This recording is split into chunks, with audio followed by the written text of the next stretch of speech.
మన దేశ రాజధాని ఢిల్లీ ఎప్పుడూ రద్దీగా కోలాహలంగా ఉంటుంది. కానీ 2025 నవంబర్ 10వ తేదీ సాయంత్రం ఆ కోలాహలం ఒక్కసారిగా హాహాకారంగా మారింది. ఎర్రకోట సమీపంలో జరిగిన ఒక కారు బాంబు పేలుడు దేశాన్ని ఉలిక్కిపడేలా చేసింది. కానీ ఆ పేలుడు ఒక యాదృచ్ఛిక సంఘటన కాదు. దాని వెనక కొన్ని గంటల ముందు నుంచే దేశవ్యాప్తంగా జరుగుతున్న ఒక థ్రిల్లర్ లాంటి ఆపరేషన్ ఉంది. ఆ రోజు అసలేం జరిగిందో తెలుసుకుంటే మన సైనికులు, పోలీసులు మనల్ని కాపాడటానికి ఎంత పెద్ద యుద్ధం చేస్తున్నారో అర్థమవుతుంది. 6 నెలల క్రితం మే 14, 2025 పహల్గాంలో జరిగిన భయంకరమైన ఉగ్రదాడిలో 26 మంది ప్రాణాలు కోల్పోయారు. ఆ రోజు నుండే దేశ భద్రతా ఏజెన్సీలు అప్రమత్తమయ్యాయి. నవంబర్ 9, 2025 గుజరాత్ ఢిల్లీ పేలుడుకు కేవలం 24 గంటల ముందు గుజరాత్లో పోలీసులు హైదరాబాదుకు చెందిన ఒక డాక్టర్ను అరెస్టు చేశారు. అతనికి ISI ఉగ్రవాద సంస్థతో సంబంధాలున్నాయి. అతని ప్లాన్ తెలిస్తే మీరు షాక్ అవుతారు. రైసిన్ అనే అత్యంత ప్రమాదకరమైన విషాన్ని ఉపయోగించి ఢిల్లీ, లక్నో వంటి నగరాల్లో జనాల ఆహారం, నీళ్లలో కలిపి చంపాలని చూశాడు. అతని దగ్గర డ్రోన్ల ద్వారా పాకిస్తాన్ నుండి జారవిడ్చిన ఆయుధాలు కూడా దొరికాయి. దేశంలో వైట్ కాలర్ టెర్రరిజం ఎంత లోతుగా పాతుకుపోయిందో చెప్పడానికి ఇది మొదటి సంకేతం.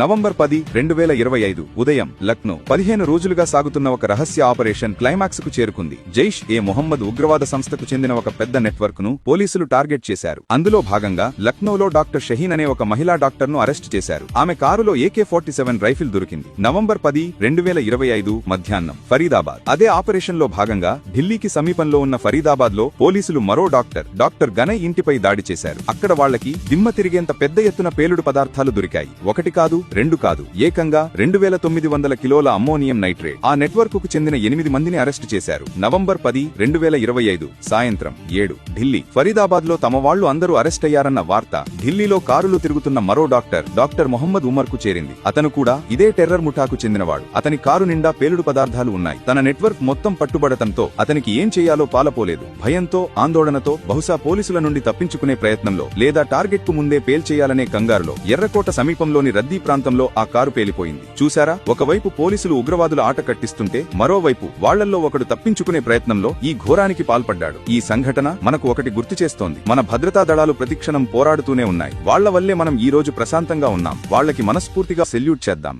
జై హింద్.